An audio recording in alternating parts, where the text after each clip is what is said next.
सुमिरन, भजन, सत्संग सुनना, सेवा करना, इतना करने के बाद भी हमारा मन विषयों का चिंतन क्यों नहीं छोड़ पाता? क्यों हमें उस परमात्मा की सूझी नहीं होती? हमें उसका एहसास नहीं होता। जैसे कहा है, किन विधि मिले गोसाई मेरे राम राई। अब पांचवी पातशाही ने खुद इसका उत्तर पहली पातशाही की वाणी के द्वारा समझाया। वो कहते हैं, आत्म में राम, राम में आत्म, चीनस गुरु विचारा। कि आत्मा अंदर है, वो परमात्मा भी अंदर है, लेकिन हमें इस चीज की जानकारी नहीं है। अब इसकी सोझी किसी गुरुमुख के भाणे में आकर हमें प्राप्त होती है। अब क्या हम इतने समय से गुरु के सानिध्य में नहीं आ चुके हैं? आ चुके हैं, नाम भी जप रहे हैं, भक्ति भी करते हैं, लेकिन उसके बाद भी हमारा मन ओवर थिंकिंग, नेगेटिव विचार, इधर उधर की बातें, बस इन्हीं में ही उलझा रहता है। भजन सुमिरन के बाद हमारा मन जो ओवर थिंकिंग और दिन रात सोच विचार में उलझा रहता है, इसका मतलब ये होता है कि हमें अभी मरने का सलीका और तरीका नहीं आया। अब मरने के बाद कोई लौटता तो है नहीं। अगर लौटे और अपना रियलाइजेशन रखे तब कुछ बात बने। मरने के बाद हमारे साथ क्या होता है आपको पता ही है।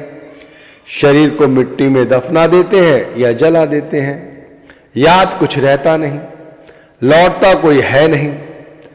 अब हमें संत महात्मा समझाते हैं कि आप जीते जी मरने की समाधि लगाओ। अब जैसे मरने के बाद व्यक्ति लौटता नहीं है, लेकिन इस समाधि में मरने के बाद जीवात्मा वापस इस शरीर में आती है। अब जब वो इस समाधि में उतरती है, जिसे शून्य समाधि कहते हैं, तब उतरने के बाद उसे कुछ याद नहीं रहता। जैसे इस समय हम सुमिरन करें तो हमें घर परिवार की याद रहती है, लेकिन भजन के दरमियान जब समाधि में उतरते हैं तब हमें कुछ याद नहीं रहता। हम भंवर गुफा की स्थिति में पहुंच जाते हैं, वहां सोहम की धुन हमारे अंदर प्रज्वलित हो जाती है, अपना रूप बिखेरती है, अपनी ध्वनि बिखेरती है। हम उस धुन को अंदर सुनते हैं, उस प्रकाश के साथ अपने आप को जोड़ लेते हैं, तो हम उसी का हिस्सा बन जाते हैं। फिर हमारा शरीर से कोई लेना देना नहीं। यदि इस दरमियान अगर हमारे शरीर को कोई उंगली से भी टच कर दे, थोड़ा सा धक्का लगाए तो गिर जाएगा। ठीक ऐसे समझो जैसे इसमें कोई जान नहीं है, लेकिन गिरने के बाद जब इसे होश आएगा तब रूह वापस लौटेगी शरीर में। तब वो जो प्रकाश अंदर दिखाई दे रहा था, जो मस्ती थी अंदर धुन की, वो टूटती है। तब समझ आता है यार कि हम तो यहां हैं, अभी कुछ देर पहले वहां थे। तो ये अवस्था दो हो गई।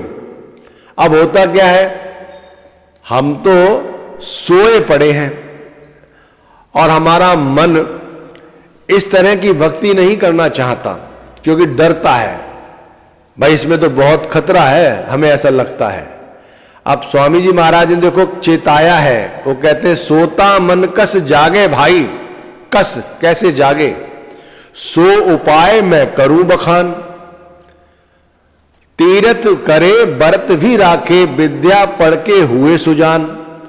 बाहरी भक्ति में लगे रहते हैं, शास्त्रों के पन्ने पलटते रहते हैं, लेकिन वो नहीं करते जो समझाया गया है। जब तब संयम बहुविध धारे, मौन हुए निदान। अस उपाय हम बहुत तक कीने, तो भी यह मन जगा न आन। मन कैसे जागेगा? भजन करने से, समाधि में उतरने से। तो भाई हमें जीते जी मरने का अभ्यास करना है। तब जैसे कहा है पांचवी पातशाही ने, किन विधि मिले गुसाई। वो तो आगे ये भी कहते हैं, कोई ऐसा संत सहज सुख दाता, मोई मार्ग देई बताई, अंतर अलख न जाई लखिया, बिच पर्दा हौ में पाही। जो हौमे का पर्दा है, अहंकार का पर्दा है, वो हमें आत्मा में बैठी हुई परमात्मा की शक्ति या परमात्मा में ही स्थित हमारी आत्मा की हमें सोजी नहीं होने देती। भाई इसीलिए तो पूजा तो सभी लोग करते हैं, लेकिन अंतर में उतरकर वो रस प्राप्त नहीं कर पाते जो करना चाहिए, क्योंकि हम नामदान के बाद भी मनमुख ही रहते हैं। कहते हैं पूजा करे सब लोग संतो, मनमुख था न पाई। क्या कोई मनमुख भजन सुमिरन के माध्यम से भंवर गुफा में उतर सकता है? वहां की सोजी उसे हो सकती है? नहीं हो सकती। बहुत मेहनत करने की जरूरत है भाई, बहुत मेहनत। अपने आप को भूलना सबसे बड़ी मेहनत है। दिमाग में इतना कुछ लिखा हुआ है हमारे, इतना भरा पड़ा है, आप कितनी ही कोशिश कर लो, कितना ही एकांत में बैठ जाओ, गेट पे गेट लगा लो, अंदर घुस जाओ, लेकिन दिमाग वहां भी सक्रिय रहेगा। इसके लिए शून्य समाधि, वो समाधि जहां कुछ एहसास नहीं रहता, सिर्फ हम और शब्द और कोई नहीं। आत्म में राम, राम में आत्म। उस अवस्था में आत्मा परमात्मा को पहचानती है और आत्मा जान लेती है ये शरीर सिर्फ वस्त्र है और कुछ नहीं, और आत्मा शाश्वत है। ठीक उसी तरह जैसे परमात्मा शाश्वत है, तो शाश्वत आत्मा द्वारा परमात्मा का चिंतन करने से हम उस परमात्मा को पा सकते हैं।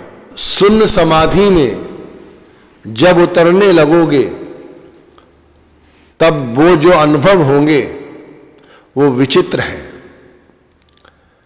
जो कहा है संतों ने, महात्माओं ने, उस समाधि में हमें वही सब दिखाई और सुनाई पड़ता है। जितना उस समाधि का हिस्सा बनते चले जाते हैं, उस प्रकाश का अंबार उतना ही बड़ा होता चला जाता है।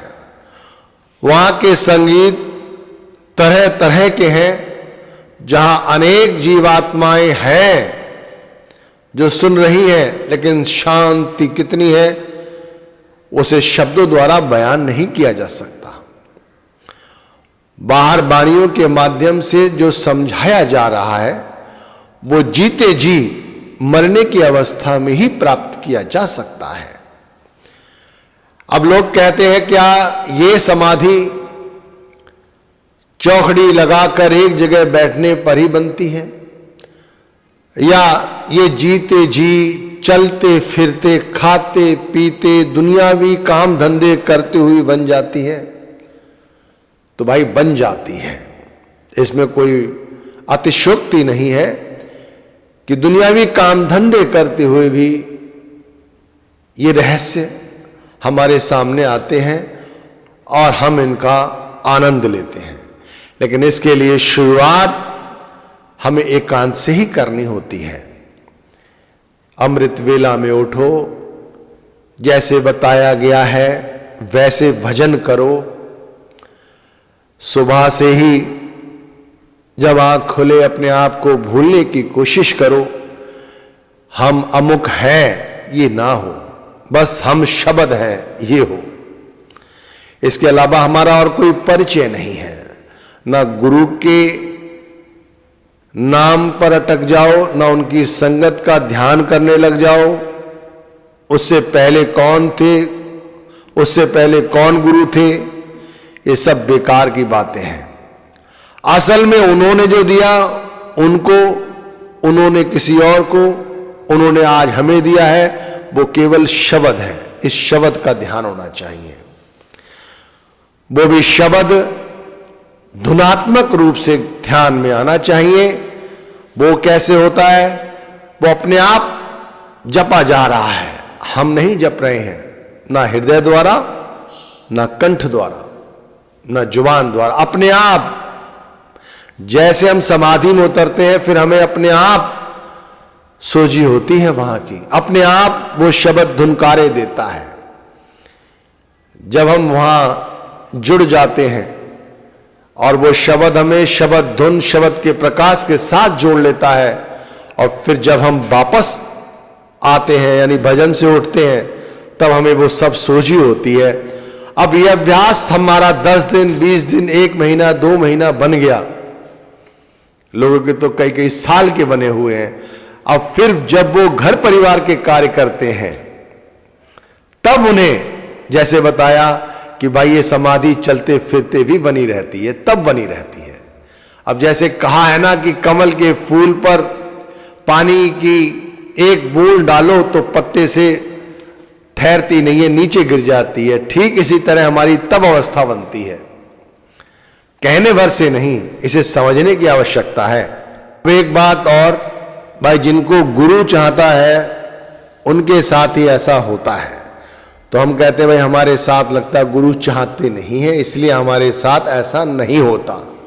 तो तुम मूर्ख हो, गुरु ने नाम दिया है ना, तो वो चाहते हैं कि तुम करो, लेकिन वो करो जैसे समझाया गया है, मन मर्जी मत करो। हम तो अपनी सहूलियत से नाम जपते हैं, अपनी सहूलियत से सुमिरन करते हैं। बहुत से लोग सुमिरन सोते हुए करते हैं, कहते हैं हम तो ऐसे ही कर लेते हैं। बहुत से लोग कहते हैं हम काम धंधे करते समय कर लेते हैं। बहुत से लोग कहते हैं बहनें हम तो खाना बनाते हुए कर लेती हैं। बहुत अच्छी बात है भाई, नाम का सुमिरन जिस हालत में किया जाए अच्छा है, लेकिन जब बताया गया है तब तो करो, पहले तब करो तो वो असल है, और ये सोने पे सुहागा है। जैसे कहते हैं ना आम का आम और गुठलियों के दाम, भाई ये तो हमारे लिए सोने पे सुहागा जैसा है। जिनके बंधन काटे सतगुरु तिन साध संगत लिव लाई। हम साधु संतों की संगति बाहरी करते हैं, अंदर नहीं करते। अंदर करें तब लिव लगेगी अंदर। पंच जना मिल मंगल गाया, हर नानक भेद न भाई। मेरे राम राई इन विध मिले गुसाई। सहज भया ब्रह्म खिन मैं नाठा, मिल ज्योति ज्योत समाई। मेरे राम राई इन विध मिले गुसाई। बड़ा सरल है। जिन्होंने गुरु का कहा माना, सर माथे रखा, उस पर विश्वास किया, उन्हें राम राई मिलने में कोई अड़चन नहीं आई। जिन्होंने मैं मेरी रखी, वो नाम जपने के बाद भी परेशान है, उनका दिमाग ओवर थिंकिंग में पड़ा रहता है, बेमतलब की बातें सोचता है। एक दुकान चल रही है, घर परिवार चल रहा है, बच्चे पढ़ लिख गए, घर में बहुएं आ गई हैं, पोते पोती हो गए, पता नहीं और कारोबार बढ़ाना है, बढ़ाओ। किसी को रोजगार देना है, बढ़ाओ। देश की आर्थिक अवस्था को अच्छे स्रोत तक ले जाना है, बढ़ाओ। सरकार की मदद करो, लेकिन केवल खजाने भरना, ये क्या बात है? नहीं भाई, ये सब गलत है। सबको पता है कि गुरु सही कहते हैं। गुरु कहते हैं, गुरु कहे जगत सब अंधा, कोई गहे न घट की संधा। बाहर मुख भर में सारे, अंतर मुख शब्द न धारे। मन जगत भोग रस बंधा, नित करे कर्म बस धंधा। फस मरे काल के फंदा, अब हुआ जीव अति गंदा। ये गंदगी ही तो है कि सिर्फ अपने विषय में सोच रहे हैं। अंधा कहे तो गुरु पे ही लड़ने लगते हैं। आप अंधा कह रहे हो, आंखों वाले। गुरु कहते हैं इन आंखों से तुझे शब्द थोड़ी दिखाई देगा।